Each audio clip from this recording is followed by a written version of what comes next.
Have you ever stood in the shower rinsing your hair, only to notice more and more strands collecting in the drain? Maybe you brushed your hair afterward and saw extra shedding on the comb, and thought, well, I guess that's just part of getting older.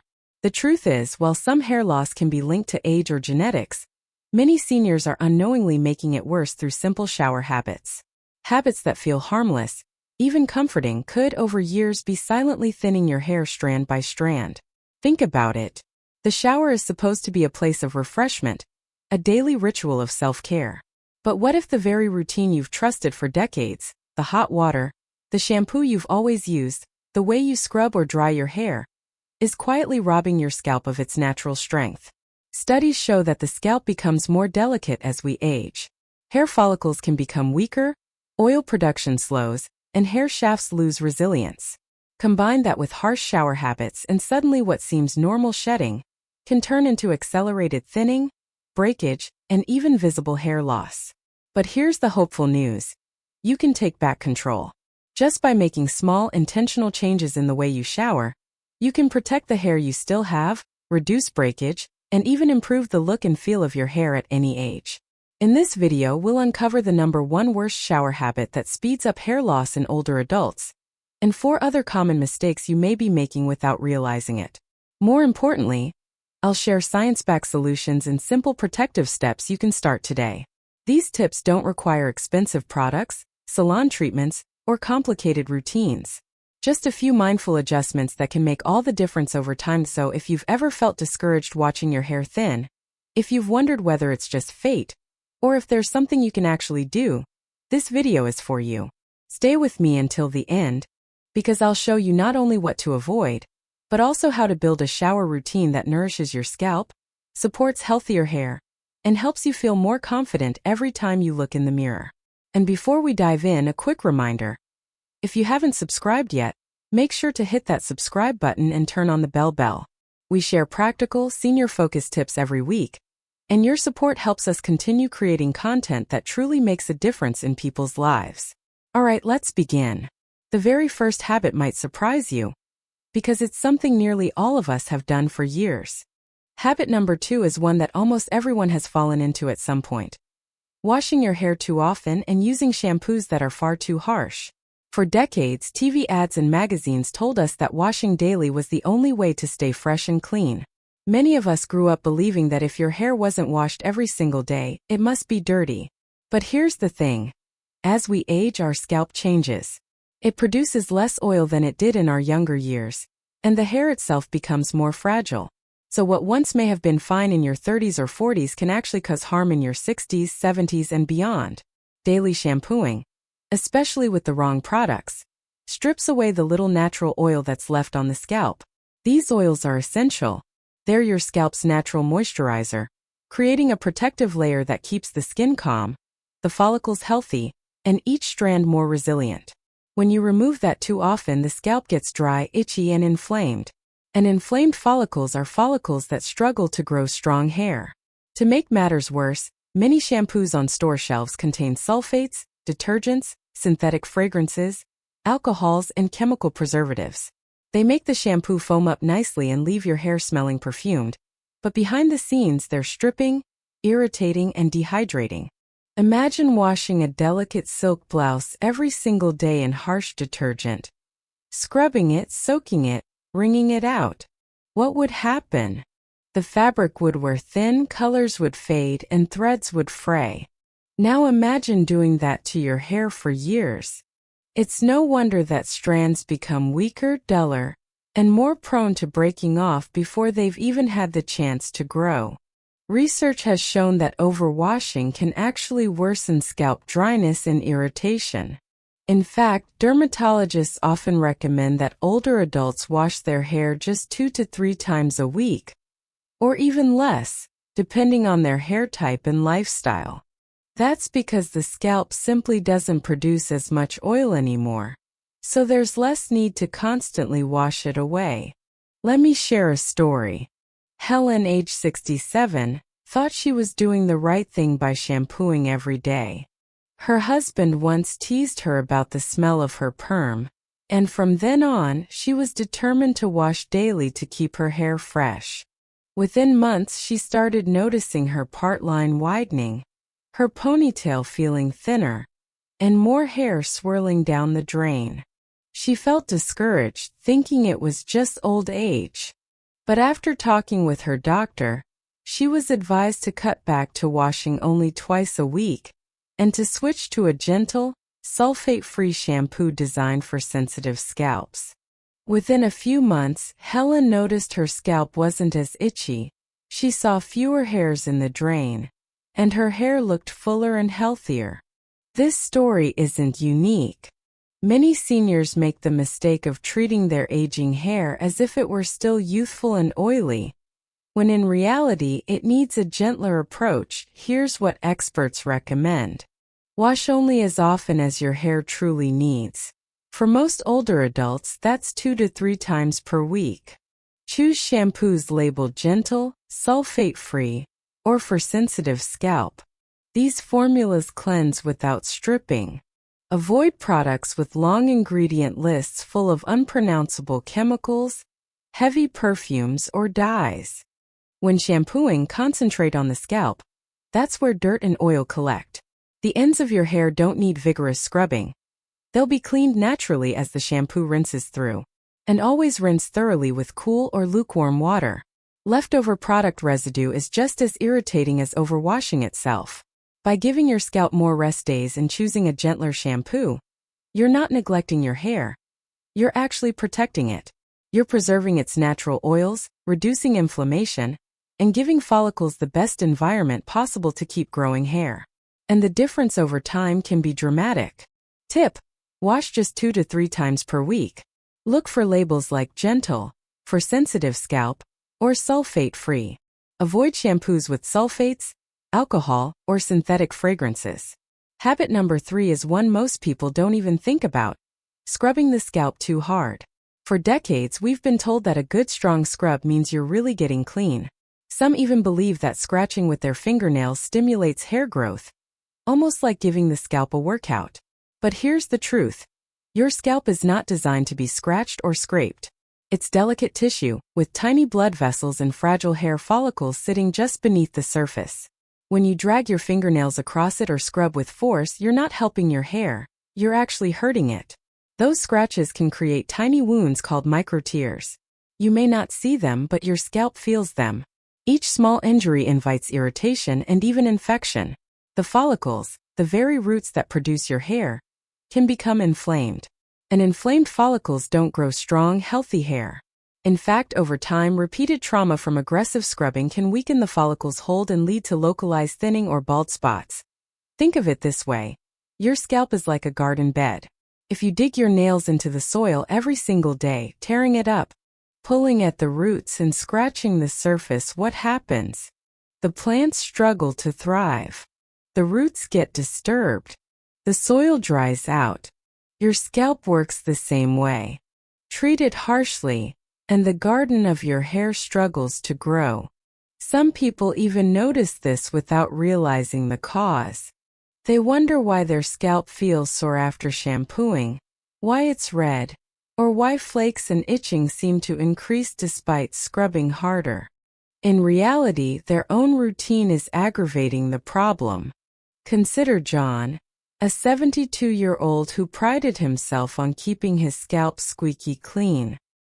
He believed that really digging in with his nails kept dandruff away and helped circulation. But over time, his scalp became tender, patchy, and he noticed more shedding around his crown.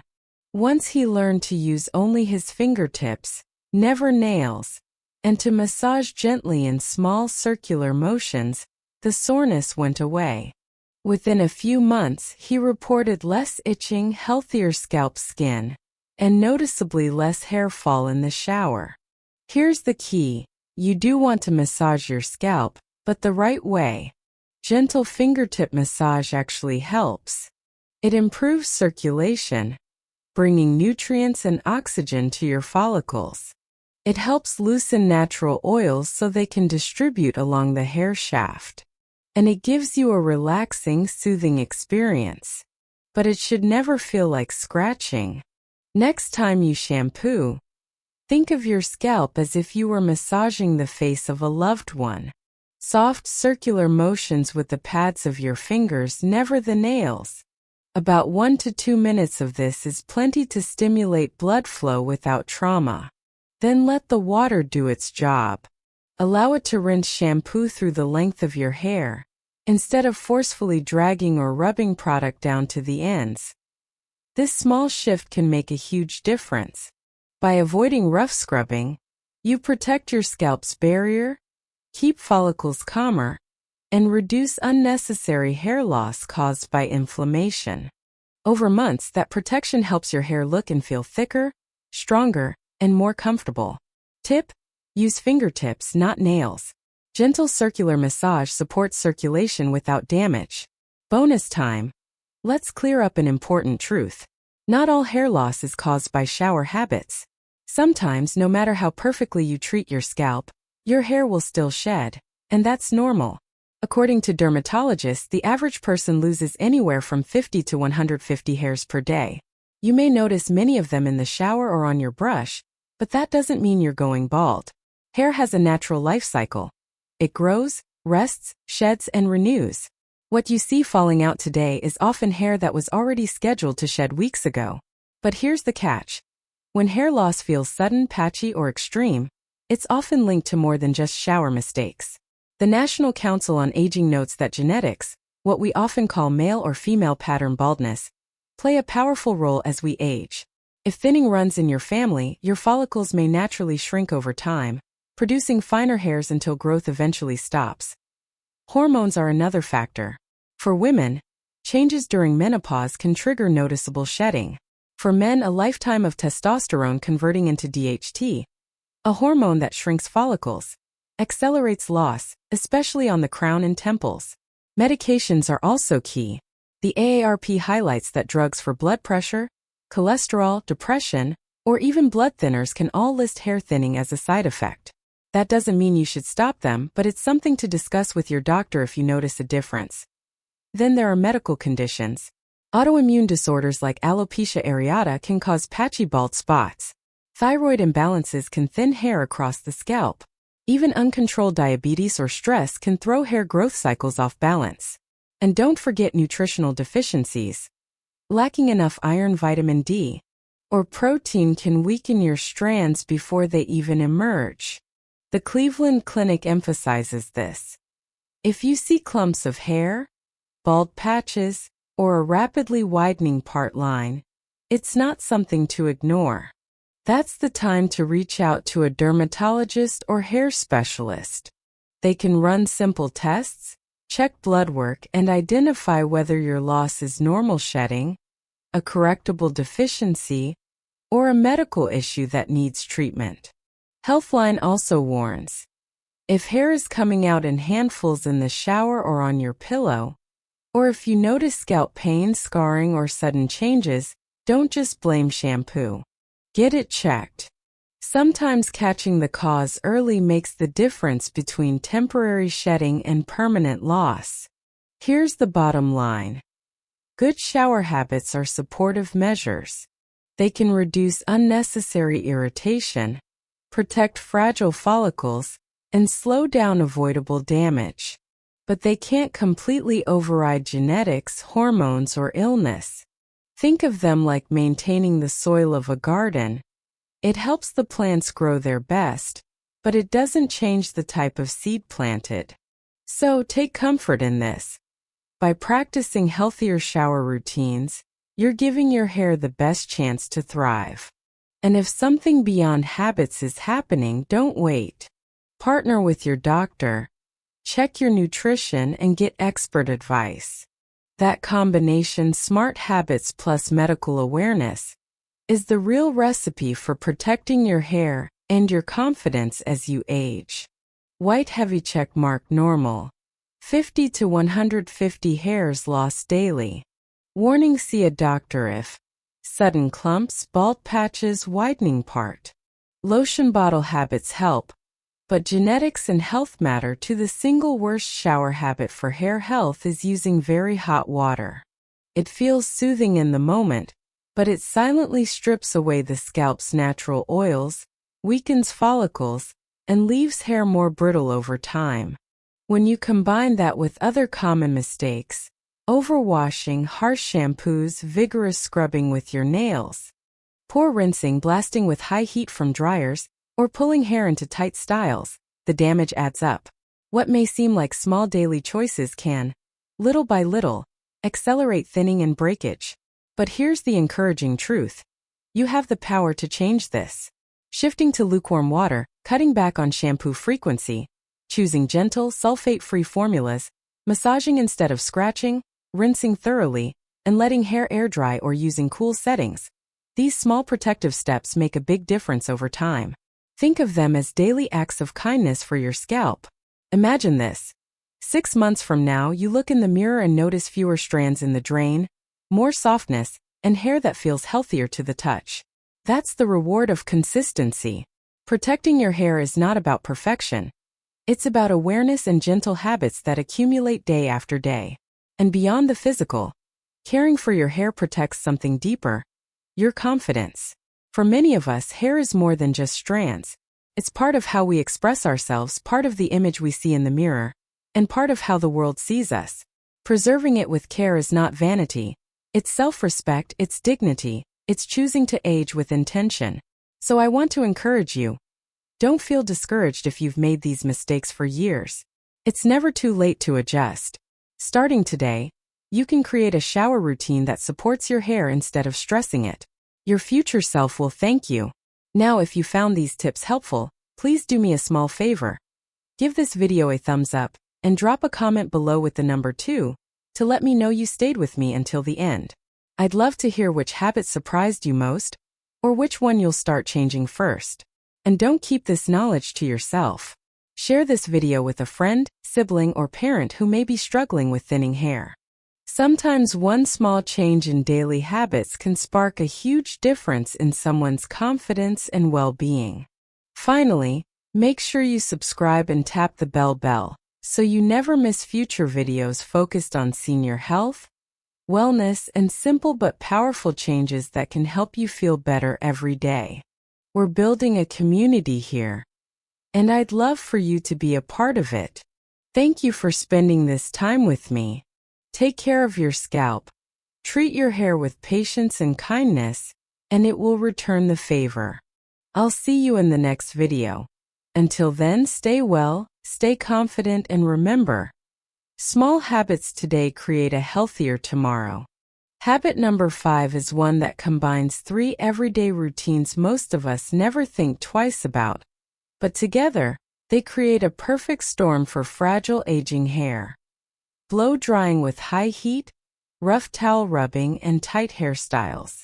Let's start with the blow dryer. A hot dryer feels quick and convenient, but here's what's happening behind the scenes. Your hair is made up of proteins, mostly keratin. Excessive, direct heat weakens those protein bonds and dries out the protective cuticle that shields each strand. Over time, hair becomes more brittle, breaks more easily, and loses its natural shine. Think of it like overheating a delicate fabric in the dryer. It doesn't happen overnight, but repeated stress weakens the fibers until they snap. Next, the towel. After a shower, many people instinctively rub their hair back and forth with a bath towel to get rid of moisture. But wet hair is at its most vulnerable state. Its cuticle is open, stretched, and far easier to tear. Vigorous rubbing creates friction, leading to breakage, frizz, and split ends. You might even notice little broken hairs along your sink or comb without realizing that towel friction is the hidden culprit. Finally, styling. Tight ponytails, buns, or braids may look neat, but the constant pulling places enormous stress on hair follicles. Over months and years, this tension can cause a condition called traction alopecia, where the hairline gradually thins, and bald patches appear along areas that experience the most tugging. Seniors are particularly vulnerable because follicles naturally shrink with age, making them less resilient to mechanical stress. The good news? Small changes can prevent this damage. Instead of rubbing your hair, Gently blot with a microfiber towel or even a soft cotton t-shirt. These materials absorb moisture without rough friction. If you need to blow dry, use the coolest or lowest heat setting, and always keep the dryer at least 20 centimeters, or about 8 inches away from your scalp. You'll be surprised at how much healthier your hair looks over time. And when it comes to styling, give your hair a break. Avoid tight ponytails, braids, or buns every single day. Rotate your hairstyles, wear your hair loose more often, or use soft scrunchies instead of rubber bands or harsh elastics. Not only does this reduce stress on your follicles, but it also helps maintain your hair's natural volume and texture. Remember, hair at 60, 70, or beyond deserves extra kindness. By being mindful of heat, friction, and pulling, you're not just preserving your strands, you're protecting your confidence and comfort too. Lightbulb use microfiber towels, cool settings on dryers, and soft scrunchies to protect fragile, aging hair.